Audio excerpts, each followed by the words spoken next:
Nous sommes de retour chez Agrar GmbH à Oldiesleben, en Thuringe. C'est l'été et le moment de la récolte de céréales pour l'exploitation. Plus de 3000 hectares de différentes cultures doivent être moissonnés en quelques semaines. En pleine récolte de blé, l'équipe d'Agrar GmbH a reçu le soutien d'exploitations associées pour mener à bien cette tâche colossale.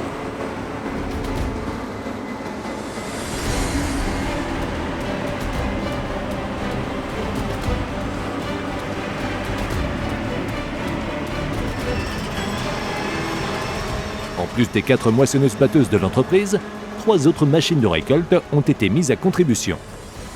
Le premier objectif de la journée est d'achever 2 parcelles de blé de 30 hectares, toutes deux situées à l'ouest de la localité de Gorsleben. Les barres de coupe sont montées en bordure de champ et les machines sont préparées pour cette longue journée de récolte.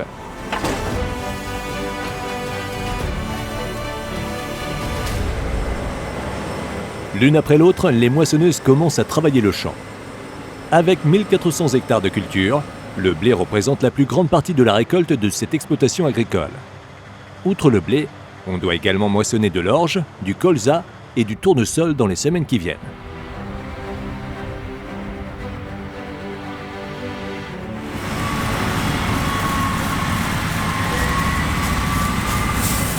Avec environ 700 hectares, l'épeautre représente également une part importante de la surface cultivée par Agrar GmbH. Par rapport au blé, l'épeautre offre des rendements plus stables, même sur les sites moins fertiles. C'est également une céréale très populaire pour les consommateurs dans les produits de boulangerie. Comme de nombreuses autres cultures, l'épeautre et le blé sont cultivés par la société Agrar GmbH, à la fois avec des méthodes conventionnelles et bio.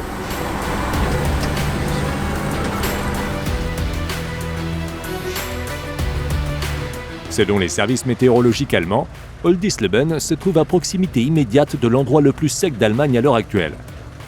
Dans cette région, des précipitations annuelles moyennes inférieures à 500 litres ne sont pas inhabituelles. Ici, les cultures dérobées, ainsi que des pratiques de culture préservant le sol et économisant l'eau, sont indispensables pour les grandes cultures. Le blé conventionnel peut atteindre un rendement de 6,5 tonnes par hectare et de 4 tonnes en culture biologique. Pour l'épeautre, les rendements s'élèvent respectivement à 5 et 3 tonnes par hectare.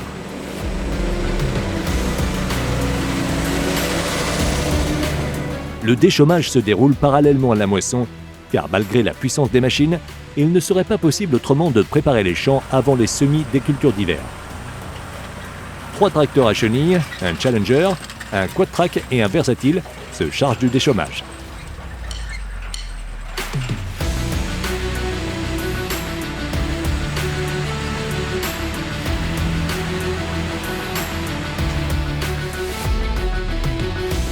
Lors de cette journée de tournage, nous avons la chance de pouvoir filmer les collaborateurs Christian et Ulf au champ avec leurs bolides agricoles. Ce Versatile 610 Delta Track apparaît pour la première fois devant nos caméras pour cette série de courts-métrages YouTube. Nous avons déjà beaucoup tourné au Canada, le pays d'origine du Versatile, mais nous n'avions encore jamais eu un 610 devant nos caméras. D'après nos recherches, ce 610 DT est le seul à avoir été vendu à un exploitant en Europe.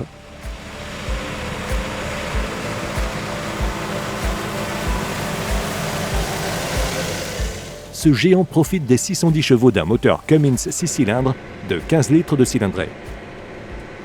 La transmission 16/4 PowerShift provient du fabricant CAT et permet d'aller jusqu'à 40 km/h sur les routes.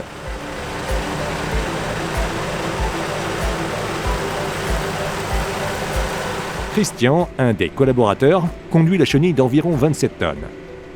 Avec son collègue, il a réglé les systèmes de guidage des 2 chenilles de manière à ce que, malgré les différentes largeurs de travail, leurs machines puissent travailler en parallèle au centimètre près. Des images aussi impressionnantes pour nos spectateurs que pour nous.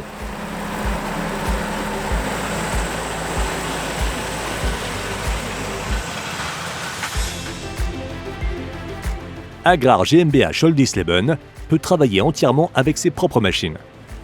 Elle n'a donc pas besoin de faire appel à des entreprises de travaux agricoles. C'est également le cas pour la récolte des céréales. Il s'estime satisfait des moissonneuses-batteuses KCH. Leurs machines de récolte ont entre 3 et 5 ans et sont équipées de becs de 10,70 mètres ou de 12,20 mètres de large.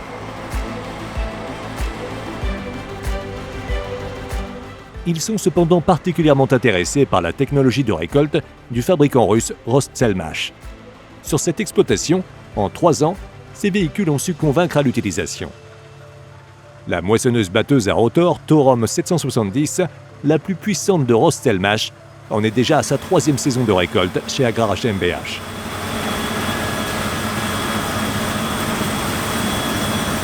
La Torom est entraînée par un moteur Cummins de 520 chevaux.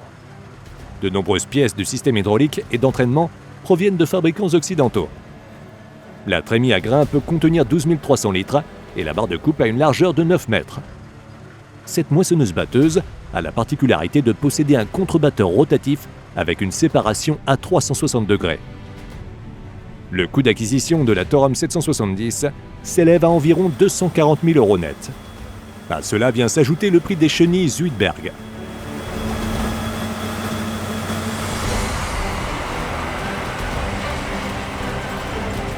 Nous avons déjà présenté Markus Herrscher lors de nos films précédents. Cet agriculteur de formation et technicien agricole diplômé est propriétaire de la société Agrar GmbH Oldtisleben.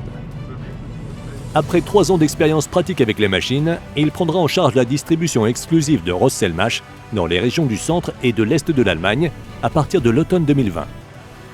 Un approvisionnement rapide en pièces de rechange ainsi qu'un service après-vente pour la zone de distribution ont été organisés en étroite collaboration avec la succursale allemande de Rostselmash en Basse-Saxe.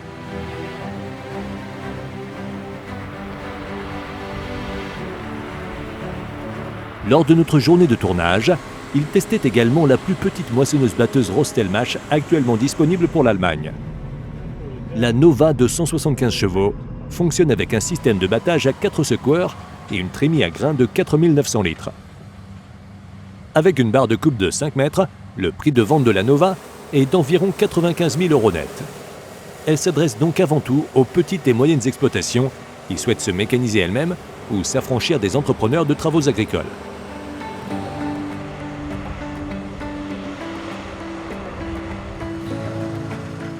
Les RSM 161 de 360 chevaux, 3e moissonneuse-batteuse Rostselmash de la flotte de récolte, est également à l'exploitation depuis plusieurs années.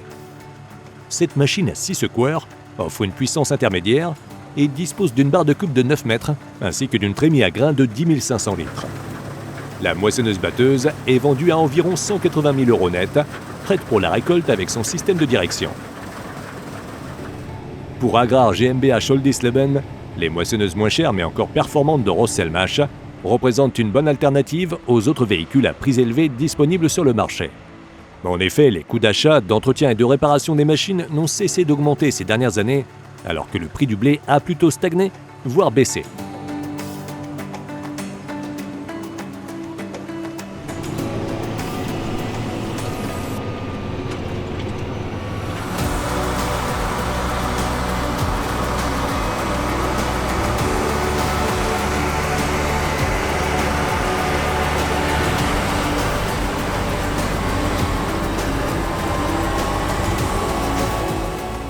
Le responsable des cultures, Frank Tillman, doit travailler dur en ce moment pour organiser les travaux de récolte de la manière la plus judicieuse.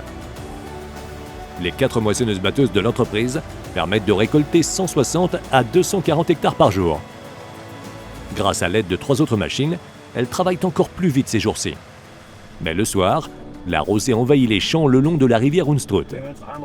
Les journées de récolte se terminent donc généralement vers 22 heures.